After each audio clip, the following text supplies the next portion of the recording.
Alright guys, here we go, Club World Cup time. So look, the group's a bit harder than I'd like. I think it's a bit harder than it was last time around. And first up we've got Juventus. So look, I'm not expecting much from this game, but also we probably need to take points off one of these guys or Boca Juniors and beat the other team in El Hale, okay? So like, try your best. I won't be mad if you let me down, but try not to, okay? Please. Party in the streets and the city's on fire.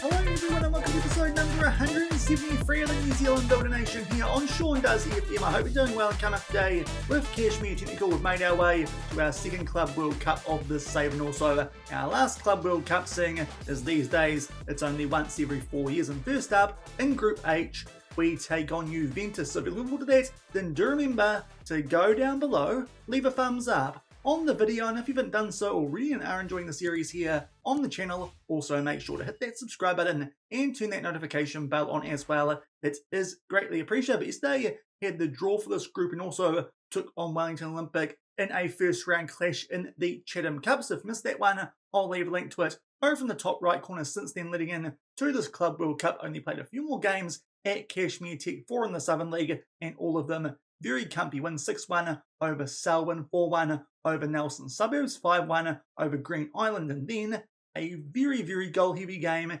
10-3 over Mosgiel. Did actually concede the first goal in that one, but then Prince Camalo, he went off, scored 6, and we picked up a 10-3 win. The defence there a little bit suspect, but still, you win by 7 goals, can't complain too much, albeit the last game we played before this Club World Cup, it was with a heavily rotated team, but still, this was pretty average. 1-0 over a Petone team who are lower in the pyramid than Wellington Olympics. So I'm actually quite disappointed with that result, but to be fair, these players hopefully won't need to feature too much at this upcoming Club World Cup. But thankfully, got the job done there thanks to that late Wiley Khaled penalty, even though our XG was 4 to be fair. They also should have got a goal with an XG of 1. But somehow that game did not have many goals in it, but thankfully just get away with that one and make our way through to the third round of the Chatham Cup, where off the back of this Club World Cup, we'll take on one of Tawa or Western Suburbs. So that could be actually something we could come back for if we get bounced out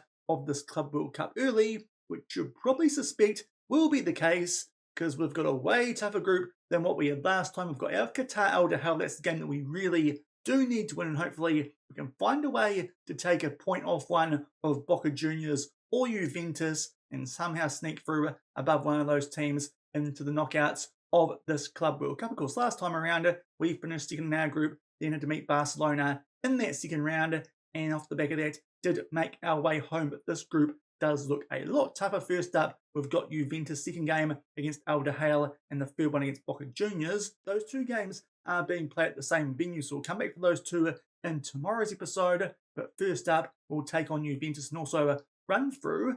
Thankfully, not a bug, because I was seriously worried about our squad going into this competition, seeing as I couldn't select 10 players. I think because we're in an international window with the All Whites leading in to this tournament. And quite typically, I went back to have a look at that registration bug that did pop up, and now I've actually loaded it up again. It's working how it should have, but you can see there the result we got with the All Whites just before that game against Petone, before we made our way to this Club World Cup. 7-0 hat-trick there to Chris Jones, double to Justin Keed, also goals to Shaun Pearson, Josh Wilson. You can see there though, we did not play a single Cashmere Tech player, just to make sure they'd be nice and fresh for this Club World Cup. To be fair, that game had nothing riding on it anyway, would have re-qualified for the final of the OFC World Cup qualifiers. Their perfect record, a goal difference of 26. Solomon Islands and New Caledonia, they took one win off of each other. And in the final, we will take on from Group B Fiji, who picked up 3 wins. They did lose one game, that was to PNG, who came second.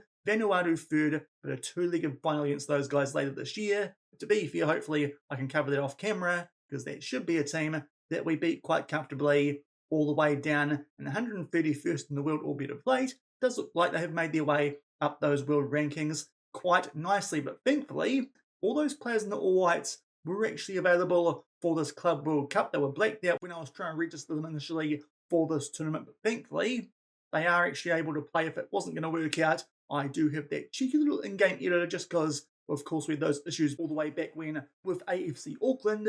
If I needed to, I could have allowed registration anytime because that would have been very cheesy, although it would have kind of summed up the save off the back of the reason that we did leave AFC Auckland. Now, going to this tournament, we did leave out Alex Moore because unfortunately he's still injured for a further 2 to 4 weeks, so it's very unlikely he'll be fit for any games at this tournament. But apart from that, we've got a full strength squad available for us here at Cashmere Technical. We did sign an extra right winger just in case. Jens Helsner came in, has only started one game for us so far, which was that Petone game. So to be fair, not a good first impression there for our new right winger here at Cashmere Technical, because lately we have had lots of injuries in that position, but the man formerly of Randers, he joins us and gets a trip to the Club World Cup because of that injury to Alex Moore. And also we've got the likes of Andy Roberts coming into the team because Harrison Debenham is suspended off the back of that last Club World Cup. Must have picked up too many yellow cards in that last game that we did play against Barcelona. But apart from that, the squad does make sense, and we're going pretty close as well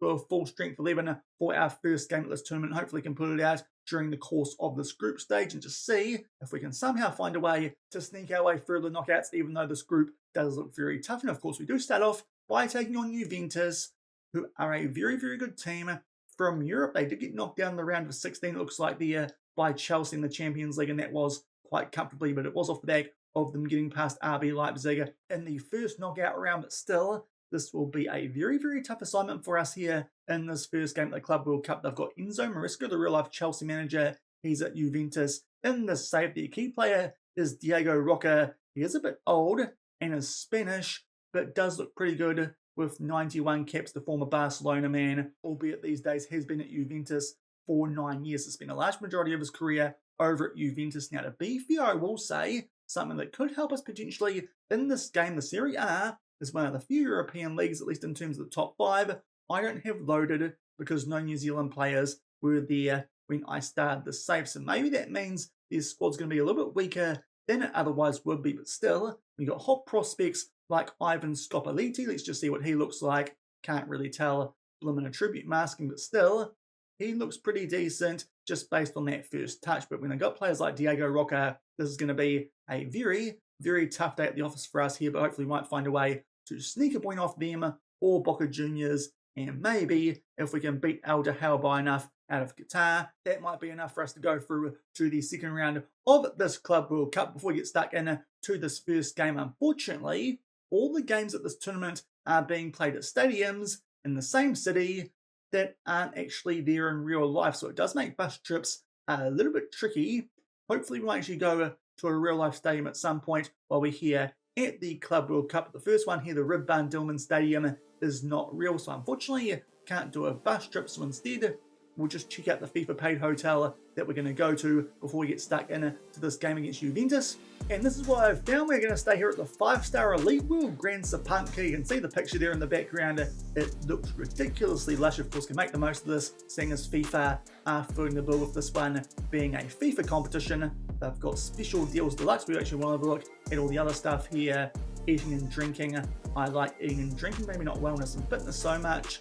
But here you can see what's going on at the hotel. To be fair, those buttons not doing a heck of a lot at the moment, but there are a couple of room options. It does look quite nice there. The deluxe rooms with a courtyard or forest view. So to be fair, this does look like it might be a little way away from the city itself. Not that I've got too much of an idea of what the city looks like, seeing as we don't really have anybody to drive to a stadium that isn't real. But as I said, all the games in this Club World Cup are being played in this general area. So this is where we're going to base ourselves for this Club World Cup. They've got restaurants and bars that we can discover. Let's see what they look like here, seeing as this is really the only bit of the bus trip we can do for this entire tournament potentially. There's lots of stadiums that looks like have been built named after famous former Turkish players, but they're not real, so it's a bit tricky to do the bus trip. They've got a grill. There's coffee company for people who like coffee, not me. I prefer a hot cocoa. They've got elite restaurant. There's a fireplace bar.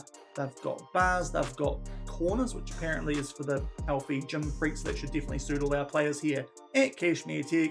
But then there's a wine bar, a forest cafe that looks a bit better, and also a bonfire with some slow music. So lots of options there for us at night time over here in Turkey, which to be fair is a pretty interesting location for a FIFA tournament, considering some of the actions of some fans over with the Turkish clubs of late in real life. There you can see the spa and wellness centre that looks decent enough for recovery. Hopefully we've got this place to ourselves. No other big teams are staying here while we are meetings and events if we need to do something like a bit of scouting in between the games that we do have here at the Club World Cup. Don't need to get married again. Adventure Park, that looks like a bit of fun, albeit probably don't want the players doing too much of that. That could result in some injury, so maybe should keep them off that just until we get knocked out of this competition. There's some more photos. It does look like a very nice place, a little bit yoga-y as well, almost, with the nature outside and whatnot. Looks a little bit like a wellness retreat I went to here in the Tasman region earlier this year, but is quite nice looking. Some very, very healthy, la-di-da, Instagrammable photos there of food that no doubt would pop off like you know what. But there's where we're going to be staying for this Club World Cup over here in Turkey, the Elite World Grand, and hopefully we can start off our time here with a half-decent result, or at least a respectable performance as we take on Juventus. And here are the team sheets for our first game in Group H at this Club World Cup. Here are Juventus. They are going with a 4-3-3. Will be interesting to see if this is close to their first strength team or not. They probably think we're the easy beats in this group. We've gone first choice apart from Roberts at right back instead of Rivera because he's just coming back from an injury. We'll play things safe and save him up for the next two games, hopefully, in this group. But if we can pick up a point from this one somehow, that would be a pretty good start in what looks like a very difficult group. And a very early highlight in this game, it's a free kick to us here just inside of our own half. Hopefully, we don't get pressured too much here by Juventus in the zebra stripes, and we can actually do something here from this opening highlight. As I say that, we try and find Odo there down our left-hand side, and they get the ball back there, play it to Origi, not the Belgian striker from real life, Liverpool legend, someone else with some different spelling, but now it goes back there to the goalkeeper again. He pumps it deep, but thankfully Sousa wins down there and gets it there to Jonas Odo, who, to be fair, is actually one of our better players at Cashmere Tech. Hopefully he might match up well attribute-wise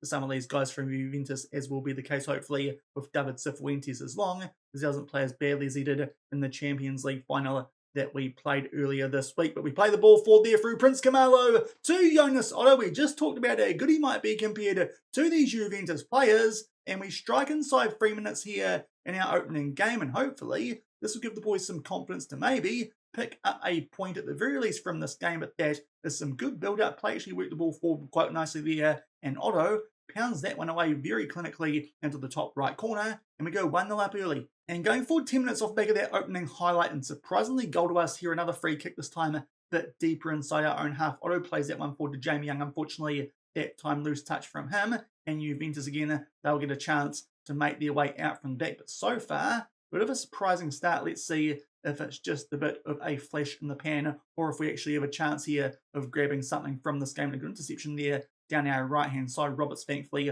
does keep hold of the ball, to be fair. It's probably our weakest area in this team today, but even still, he is a former Australian international, so our squad depth here at Cashmere Tech these days is quite good. It would be even better if the finances weren't in such a mess, but Otto plays that one back there to Clark. A big deflection, and Otto will head that one home. We are going to wait here and see if he was offside. We've got VAR here at the Club World Cup, but this could be a massive opening for us, and the goal stands. It's very unlucky, that one for Juventus. Sam Clark took on a shot, and it looks like Otto might have actually got a touch on that one. Indeed, he's headed that one just inside the far post. Let's just see how close this was to being offside, but this is a great start for us now. That's not really the line that we want to check this offside from, but to be fair, he is well on once we get to where he headed that ball home. Great start from our German left winger, and we're 2-0 up over Juventus. And going for just past the half-hour mark for the next highlight in this game so far, it's been a bit of a dream for us here at Cashmere Tech, and again, we are on the attack. Corona finds Odo looking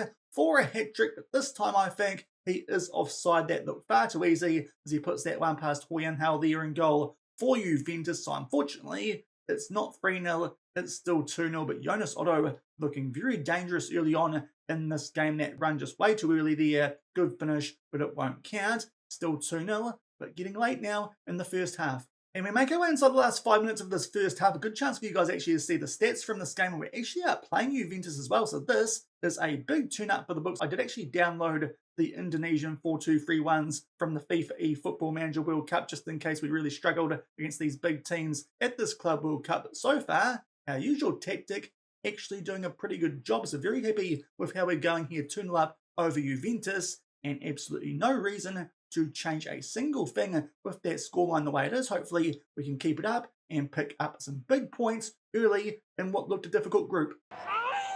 Yeah.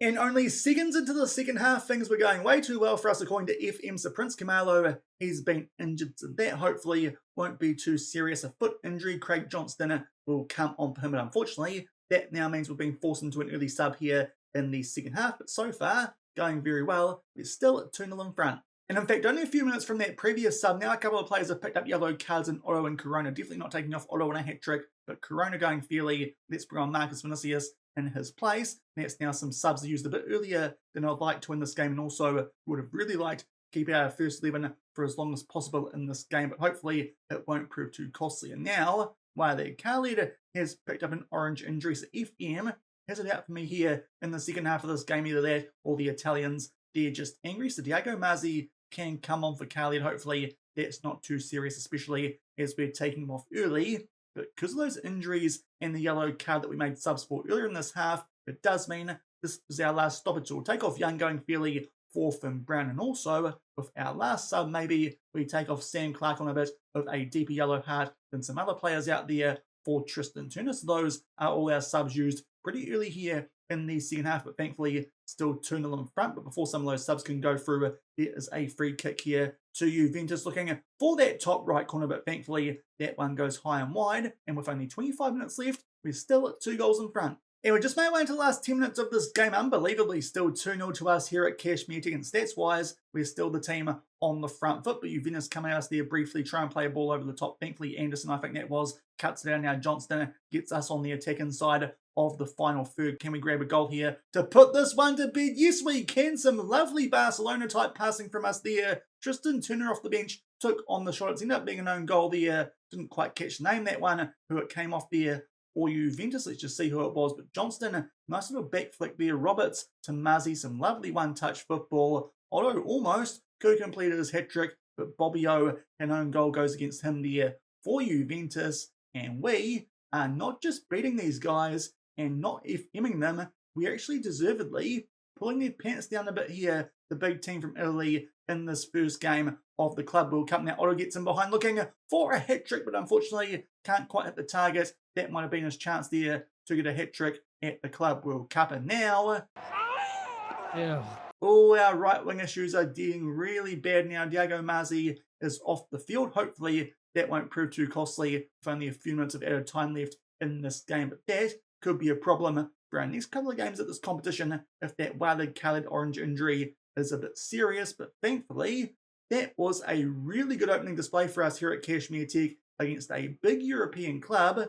We don't just beat them, we actually hammer them there 3-0 in our first game. To be fair, they had a decent amount of time in that game where they were on the front foot. The XG from their chances, not too great. Our ones are a lot better. We pick up a couple of injuries. Kamalo and Mazzi, that's a bit of a concern. We'll come back for that shortly off the back of getting through the post-match, albeit no interview. But that is a brilliant start on top of the group early off the back of a 3-0 win over Juventus.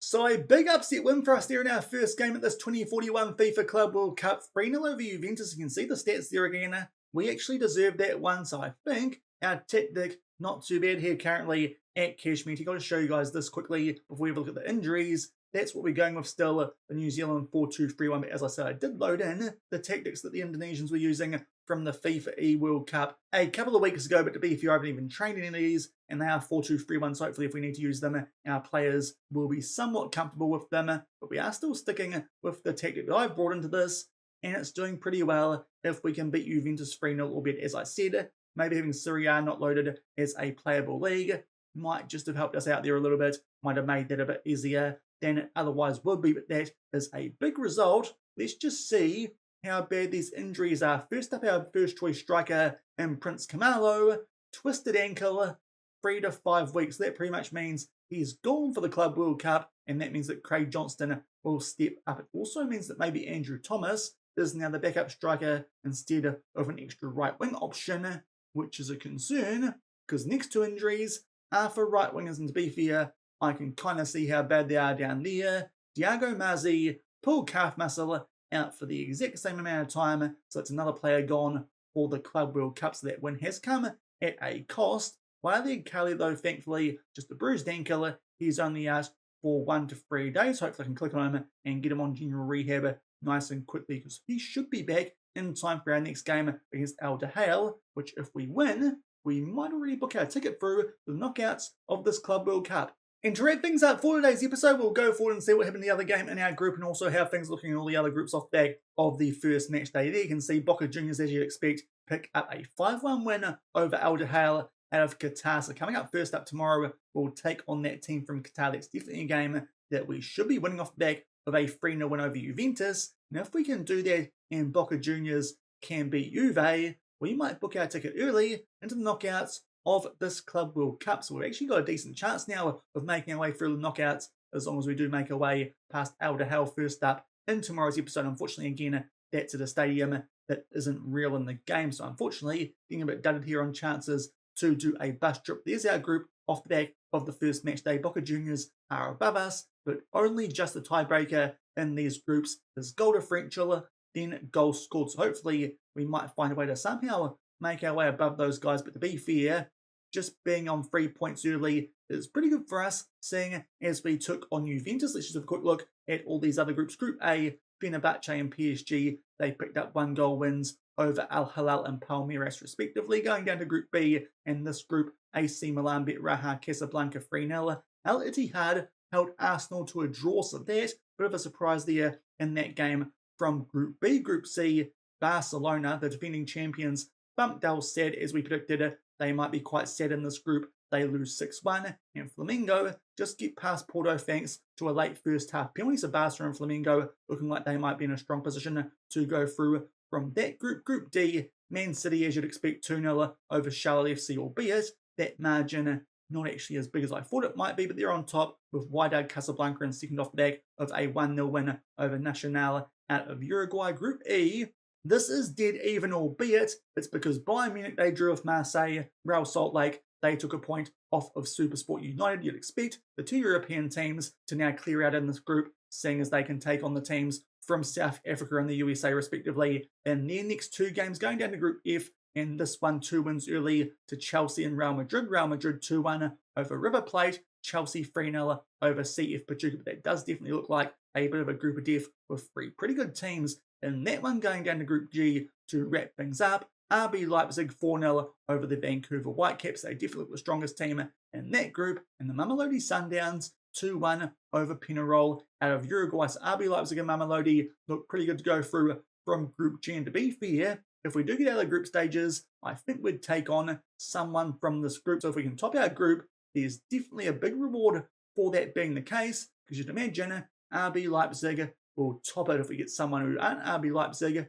That would be pretty good for the second round of this Club World Cup. But a brilliant start for us there at Cashmere Tech, a 3-0 win over Juventus. If you enjoyed today's episode, then do remember to go down below, leave a thumbs up on the video, and if you haven't done so already and are enjoying the series here on the channel, also make sure to hit that subscribe button and turn that notification bell on as well. We'll come back tomorrow and we'll probably play the next 2 games in this group, especially now, because the winning our next one might already see us going through the second round of this competition anyway. It will just depend exactly what seeding that might be, and also it does depend on how Boca Juniors and Juventus do play out that game. But we'll come back tomorrow and wrap up Group H. Hopefully now can find a way to make our way through to the knockouts at this Club World Cup, which at the start of today's episode was looking extremely unlikely, but until tomorrow, hopefully we can make that the case. Thank you very much for watching.